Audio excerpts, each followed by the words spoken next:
खास रोजगार के लिए अनेक योजनाएं हैं, स्किलिंग के लिए योजनाएं हैं, मध्य वर्गीयों की सशक्तिकरण हो, विशेष करके उनकी जिंदगी में और सहूलियत आए, उसके लिए अनेक योजनाएं हैं।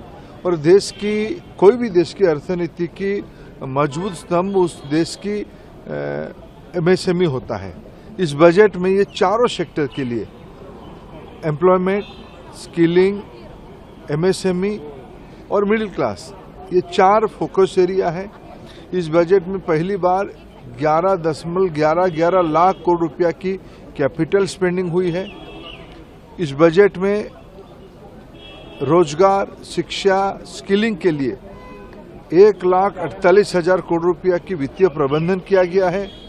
इस बजट में अनेक दिनों से जो हम लोग पूर्व भारत से आते हैं, उन लोगों की एक अपेक्षा रहती है, हमारी मेहनत से देश की अर्थनीति चलती है, कब हमारे गांव में देश की अन्य हिस्साओं की, अन्य इलाका की तुलना में हमारे भी विकास होगा।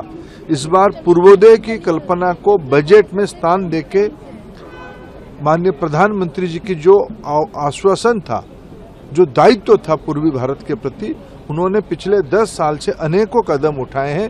लेकिन इस बार बजट में पूर्वोदय एक कल्पना देके उसको एक मजबूत कदम उसके ओर बढ़ाया गया है।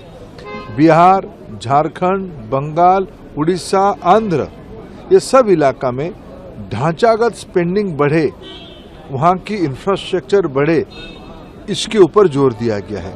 इस बजट में प्रधानमंत्री आवास योजना को महत्व दिया गया है। मुद्रा लोन में जो सेकेंड लेवल है, उस पर जोर दिया गया। उसमें देश की अर्थनीति ट्रिकल डाउन इम्पैक्ट की तरफ नीचे, अर्थनीति के जो एकदम नीचे पायदाने पे जो स्टेक होल्डर है, वो भी उसकी लाभार्थी हो पाएगा, उसको और मजबूती से आगे जा पाएगा। अनेक टैक्स की सहूलियत दी गई है।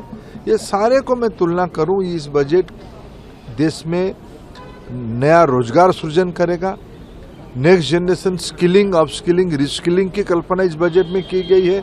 1000 ITI को देश की इंडस्ट्री के साथ मिलके 21st सेंचुरी रिक्वायरमेंट के लेवल पे उसको तैयार किया जाएगा। एजुकेशन लोन, स्किल लोन, अनेक युवा हितैषी कार्यक्रम इस बजट में लाया गया है। लेकिन सर, विपक्ष का कहना है कि ये जो बजट है, ये बिहार आंध्रा सेंट्रिक बजट है और नंबर 2 की सरकार बचाने वाला बजट है। ये बजट देश की मध्यवर्गीयों के लिए है। ये बजट देश की, क्या प्रधानमंत्री आवास योजना सिर्फ बिहार और आंध्र में बनने वाला है? देश की सभी राज्यों में बनने वाला है। मुद्रा लोन के लाभार्थी क्या चंद राज्यों में होंगे या देश भर में होंगे? स्वनिधि देश के गरीब स्ट्रीट हॉकर्स के लिए, स्ट्रीट वेंडर्स के लिए उपलब्ध है। क्या सिर्फ कुछ राज्यों में रहेगा या पूरा देश में रहेगा? विपक्ष एक नकारात्मक मानसिकता से गुजर रहा है। विशेष करके कांग्रेस पार्टी लगातार तीसरी बार फेल हुई है। इसकी हताशा उनको सब चीज में दिखता है। इस बजट को मैं स्वागत करता हूं। सर, इंटर्नशिप की एक नई योजना आई है, उसमें 1 करोड़ युवाओं को उसका लाभ मिलेगा, लेकिन कांग्रेस का कहना है कि ये उसका जो मैनिफेस्टो था उसको कॉपी किया है। चिदम्बरम जी ने इस पर ट्वीट भी किया है। देखिए, फाइनली किया तो हमने ना, लोगों ने आपको तो मौका नहीं दिया। आप कई सारा आपने पीढ़ी दर पीढ़ियों तक आपने कई बात को कहते रहे। आपको लोगों ने पिछले में कह रहा हूं ना, कांग्रेस पार्टी तीसरी बार फेल हुई है, इसलिए तो नाम अभी कटा लेना चाहिए।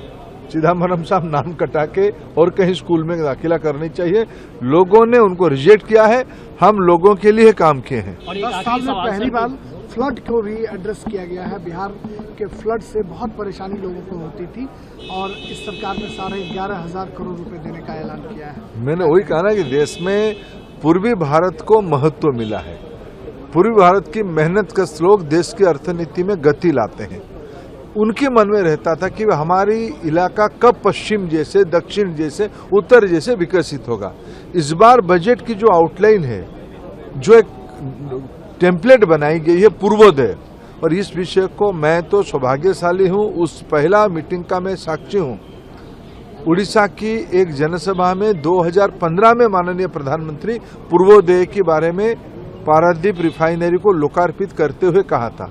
वो उसमें निरंतर कहे, पूर्वोत्तर भारत के बारे में कहें, पूर्वोदय के बारे में कहें, अरे सारे, सिर्फ बिहार में फ्लड कंट्रोल की बात नहीं कही, उन्होंने आसाम को भी कही। ये सारे लंबे समय की मांग होती थी उस इलाके की, भारत सरकार ने इस बार उसको प्राथमिकता दी है।